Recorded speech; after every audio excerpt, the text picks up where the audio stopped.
Hai Sobat Potret Sejarah. Tahukah kamu sosok pahlawan Syekh Farid Martak? Tentu masih asing bukan di telinga kita. Yuk cari jawabannya.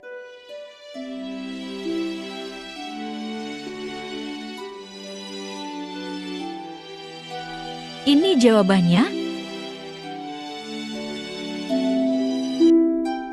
Rumah proklamasi yang berada di balik sosok Syekh Martak dapat digambarkan sebagai tempat rahasia yang berperan penting dalam perjalanan menuju proklamasi kemerdekaan Indonesia. Berikut adalah fakta-fakta fiktif mengenai rumah ini. 1. Lokasi tersembunyi dan strategis. Rumah Syekh Martak terletak di sebuah kawasan pinggiran Jakarta yang pada masa itu dikenal sebagai daerah pedagang kaya keturunan Arab. Meskipun terlihat sederhana dari luar, rumah ini sebenarnya memiliki ruang bawah tanah yang luas dan dirancang khusus untuk kegiatan rahasia.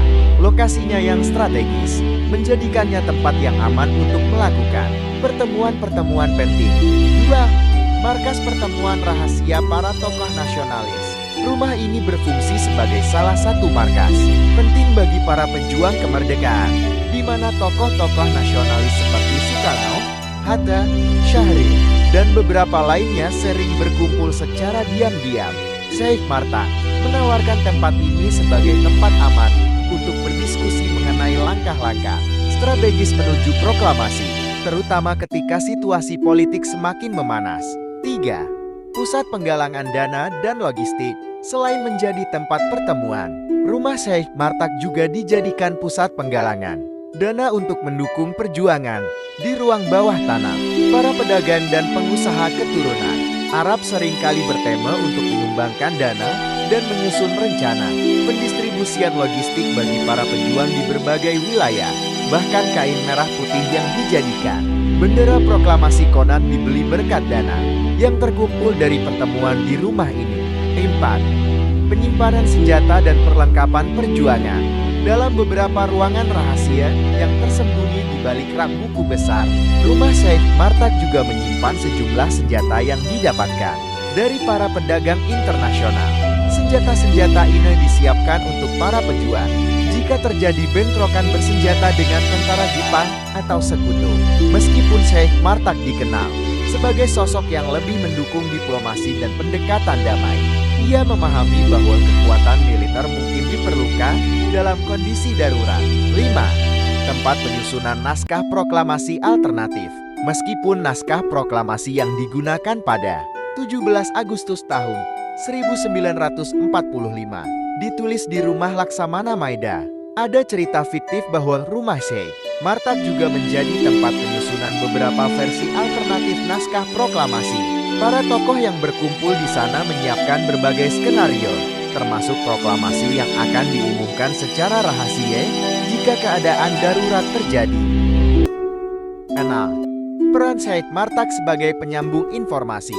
Syekh Martak selain berperan sebagai penyokong dana, juga menjadi penyambung informasi penting antara para pejuang nasionalis dan pedagang internasional.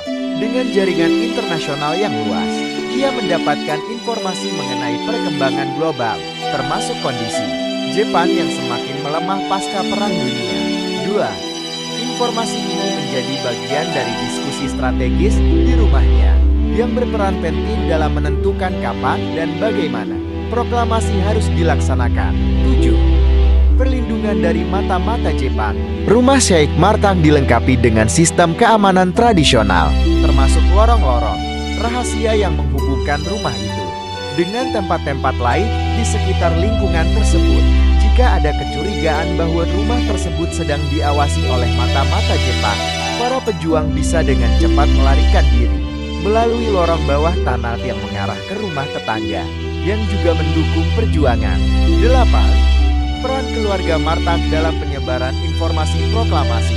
Setelah proklamasi diumumkan, keluarga Syekh Martak juga memainkan peran penting dalam menyebarkan berita kemerdekaan ke berbagai pelosok Indonesia. Melalui jaringan bisnis dan koneksi di berbagai pelabuhan, mereka membantu menyebarkan informasi mengenai kemerdekaan Indonesia ke luar Jawa.